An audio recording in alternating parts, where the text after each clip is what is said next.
दोस्तों नमस्कार। बहुत सारे कमेंट कॉमनली रूप से आ रहे थे कि सर काप की ग्रोथ कराने के नियम क्या है।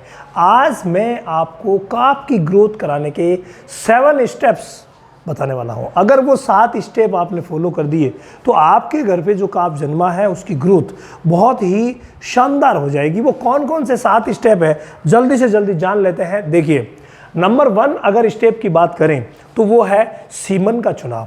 यानी अगर आप काप की ग्रोथ चाहते हैं उसके लिए ज़रूरी है भाई, माँ आपके पास है तो उसका जो बाप है यानी कि जो बुल यूज हो रहा है वो बुल शानदार होना चाहिए। उसकी जो पेडिग्री है या उसका जो रिकॉर्ड है वो बहुत ही शानदार होना चाहिए। अगर वो शानदार होगा तभी काप की ग्रोथ शानदार होगी। तो नंबर 1 वहीं से शुरुआत होती है, वो है सीमन का चुनाव।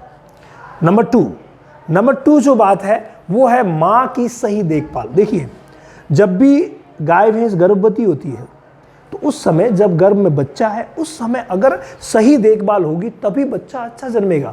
बच्चे के जन्म के बाद अगर हम प्रयास करें कि उसको अच्छा कर लेंगे तो भाई परेशानी है। तो इसको कम से कम गर्भावस्था के दौरान एक बार आप 3 से 6 महीने में डिवॉर्मिंग करवाइए, लीवर टॉनिक दीजिए। इसके अलावा बैलेंस्ड डाइट जो हर अवस्था के लिए अलग अलग होता है, मिल्किंग में है तो अलग है, ड्राई में है तो अलग है, ट्रांजेक्शन फीड अलग है, तो वो आप दीजिए, वो बहुत ज़्यादा ज़रूरी है। और मिनरल मिक्सचर उसे रेगुलरली देते रहें, तभी काप जो पैदा होगा वो शानदार होगा। तीसरा जो स्टेप है वो है खीस पिलाना।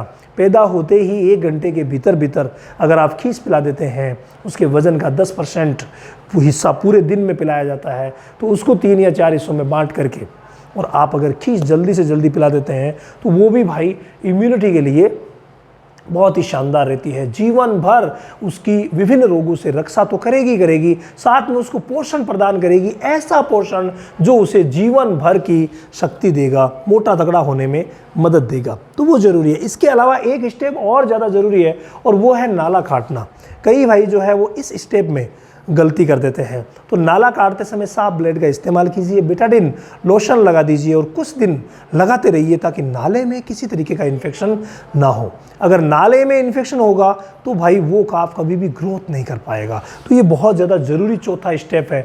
फिर अगर हम 5वें स्टेप की तरफ आएँ तो वो है डिवॉर्मिंग। 6ठे स्टेप की तरफ आएँ तो मिनरल मिक्सचर। तो डिवॉर्मिंग जब भी वो 15-20 दिन का होगा पहली डिवॉर्मिंग करवाएंगे।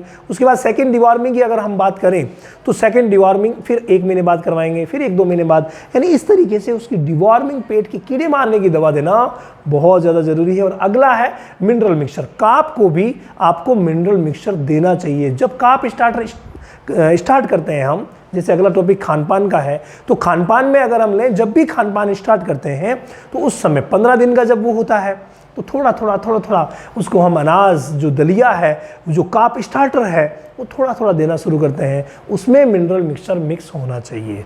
जब भी वो 1 महीने का, 1.25 महीने का होता है, हम प्रयास करते हैं कि कुछ सूखे जो चारे के तिनके हैं वो धीरे धीरे करके खाना शुरू करें। और जब वो 2.5-3 महीने का हो जाए तब हम उसे हरा चारा खिलाना शुरू करते हैं। तो ये जो स्टेप है और दाना मिश्रण जो है, शुरुआत जो हमने की थी उसको चटाने से लेकर के, तो धीरे धीरे उसको हम बढ़ाते रहेंगे। तो इस तरीके से खानपान का मैनेजमेंट और ये सारा मैनेजमेंट अगर हो तो भाई काप की ग्रोथ बहुत ही शानदार की जा सकती है। इसके अलावा अगर आप साइंटिफिक बेस नॉलेज लेना चाहते हैं डेयरी फार्मिंग का, तो भाई सेशन शुरू हो गया है इसी 5 तारीख से, ऑनलाइन सेशन जो कि चल रहा है रामावत एनिमल ऐप पर।